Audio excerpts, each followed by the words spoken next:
നമസ്കാരം. ഇന്ന് നമ്മൾ ഒരുമിച്ച് ഒരു കാലയാത്ര നടത്താൻ പോവുകയാണ്. വർഷം 1946 നവംബർ മാസത്തിലെ അഖണ്ഡ ജ്യോതി മാസികയുടെ താളുകളിലേക്ക്.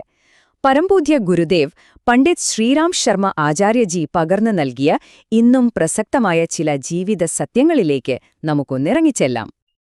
നമ്മുടെ ഈ യാത്രയുടെ തുടക്കം തന്നെ ആ മാസികയുടെ മുഖചിത്രത്തിലെ ഏറ്റവും ശക്തമായ ഒരു വാചകത്തിൽ നിന്നാണ്.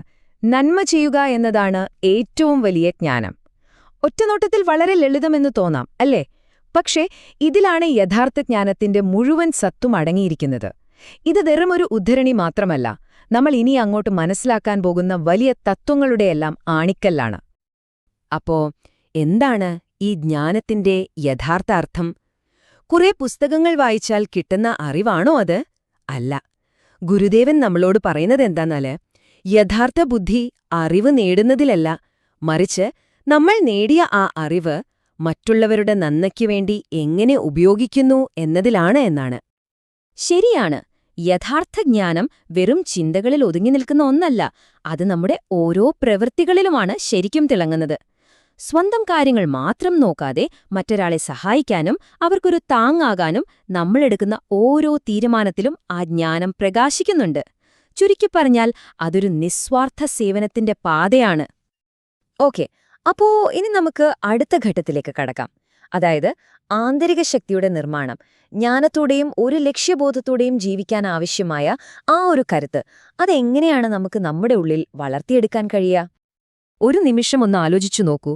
നമ്മുടെ ഉള്ളിലെ ആ സമാധാനത്തെയും ശക്തിയെയും തകർക്കുന്ന ഏറ്റവും വലിയ ശത്രു എന്തായിരിക്കും? ഈ ലേഖനങ്ങളിൽ അതിന് വളരെ വ്യക്തമായൊരു ഉത്തരമുണ്ട്. അത് മറ്റൊന്നുമല്ല, കോപമാണ്. ഈ കോപവും സമാധാനവും തമ്മിലുള്ള വ്യത്യാസം നോക്കൂ. കോപം ഒരു വിഷം പോലെയാണ്. അത് നമ്മളെ തന്നെ കാർന്നു തിന്നുന്നു, നമ്മുടെ ശരീരത്തെ ദുർബലമാക്കുന്നു, ചിന്തകളെ മൂടിക്കളയുന്നു.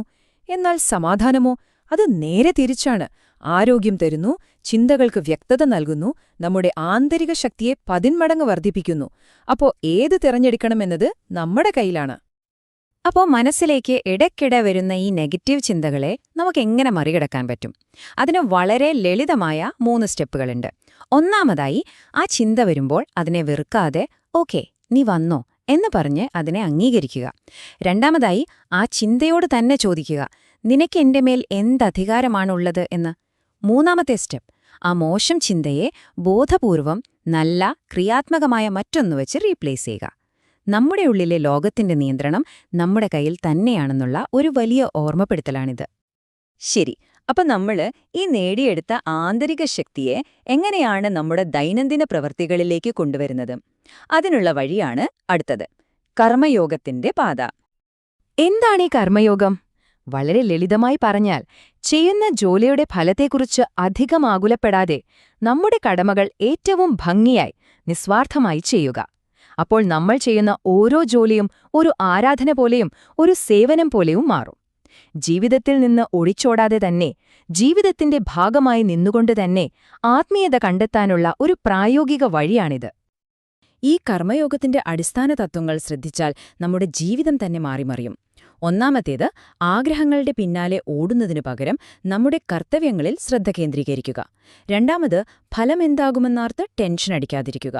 മൂന്നാമതായി, എല്ലാ മനുഷ്യരിലും ഒരു ദൈവികാംശമുണ്ടെന്ന് മനസ്സിലാക്കി അവരെ സേവിക്കുക.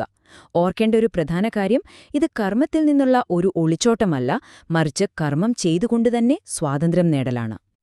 ഇനി ആത്മീയതയെക്കുറിച്ച് പൊതുവെ ആളുകൾക്കുള്ള ഒരു വലിയ തെറ്റിദ്ധാരണയെക്കുറിച്ചാണ് നമ്മൾ സംസാരിക്കാൻ പോകുന്നത്.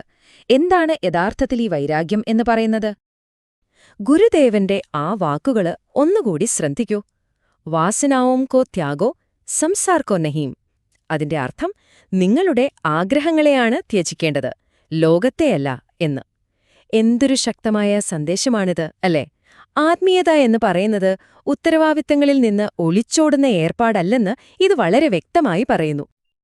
അപ്പോൾ ശരിക്കുമുള്ള വൈരാഗ്യമെന്നു പറഞ്ഞാൽ കുടുംബത്തെയും ജോലിയെയുമൊക്കെ ഉപേക്ഷിച്ചു പോകുന്നതല്ല, മറിച്ച് ഈ ലോകത്തിന്റെ നടുവിൽ നിന്നുകൊണ്ട് തന്നെ ഒന്നിനോടും ഒരുപാട് ഒട്ടിപ്പിടിക്കാതെ, ഫലങ്ങളെക്കുറിച്ചോ പ്രശംസയെക്കുറിച്ചോ അധികം വ്യാകുലപ്പെടാതെ മനസ്സിനെ സ്വതന്ത്രമാക്കുന്നൊരവസ്ഥയാണ്. ഇതാണ് ഒരു സന്തുലിതമായ സമാധാനപരമായ ജീവിതത്തിന്റെ രഹസ്യം. അപ്പോ നമ്മൾ ഈ യാത്രയുടെ അവസാനത്തിലേക്ക് അടുക്കുകയാണ്. ഇത്രയും നേരം നമ്മൾ സംസാരിച്ച കാര്യങ്ങളെല്ലാം നമുക്ക് രണ്ട് പ്രധാന വഴികളായി ഒന്ന് ചുരുക്കി പറയാം. ഇതാണ് ഈ അറിവുകളുടെയെല്ലാം കാതൽ. ആദ്യത്തേത് നമ്മുടെ ഉള്ളിലേക്കുള്ള യാത്രയാണ്. സ്വയം എങ്ങനെ മെച്ചപ്പെടുത്താമെന്നത്. അതിലെ പ്രധാന പോയിന്റ്സ് ഒന്നോർക്കാം. യഥാർത്ഥ ജ്ഞാനം എന്നത് മറ്റുള്ളവർക്ക് നന്മ ചെയ്യുന്നതാണ്. കോപത്തെ നിയന്ത്രിക്കുക. നെഗറ്റീവ് ചിന്തകളെ പോസിറ്റീവ് ചിന്തകൾ കൊണ്ട് മാറ്റുക. പിന്നെ സമാധാനത്തിലൂടെയും ആത്മനിയന്ത്രണത്തിലൂടെയുമുള്ള ഉള്ളിലെ ശക്തിയെ വളർത്തുക. രണ്ടാമത്തേത് ഈ നേടിയെടുത്ത അറിവ് വെച്ച് എങ്ങനെ ലോകവുമായി ഇടപഴകാം എന്നതാണ്. അതിന്റെ തത്വങ്ങൾ ഇവയാണ്. നമ്മുടെ കടമകൾ നിസ്വാർത്ഥമായി ചെയ്യുക. അതാണ് കർമ്മയോഗം. ഒന്നിനോടുമുള്ള അമിതമായ ആസക്തി ഉപേക്ഷിക്കുക, പക്ഷേ ഉത്തരവാദിത്വങ്ങൾ കൈവിടാതിരിക്കുക.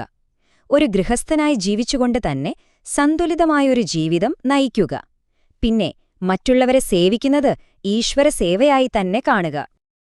ഈ യാത്ര ഇവിടെ അവസാനിക്കുമ്പോൾ എന്റെ മനസ്സിലൊരു ചോദ്യം മാത്രം ബാക്കിയുണ്ട്. അത് നിങ്ങളോടാണ്. പതിറ്റാണ്ടുകൾക്ക് മുൻപെഴുതപ്പെട്ട, ഇന്നും ഒരു മാറ്റവുമില്ലാതെ നിലനിൽക്കുന്ന ഈ തത്വങ്ങളിൽ ഏതെങ്കിലും ഒന്ന്, വെറും ഒരെണ്ണം മാത്രം, ഇന്നു മുതൽ നിങ്ങളുടെ ജീവിതത്തിൽ എങ്ങനെ പ്രാവർത്തികമാക്കാൻ സാധിക്കും? ആ ഒരു ചെറിയ മാറ്റമായിരിക്കും ഒരുപക്ഷേ ഒരു വലിയ യാത്രയുടെ തുടക്കം. ചിന്തിച്ചു നോക്കൂ.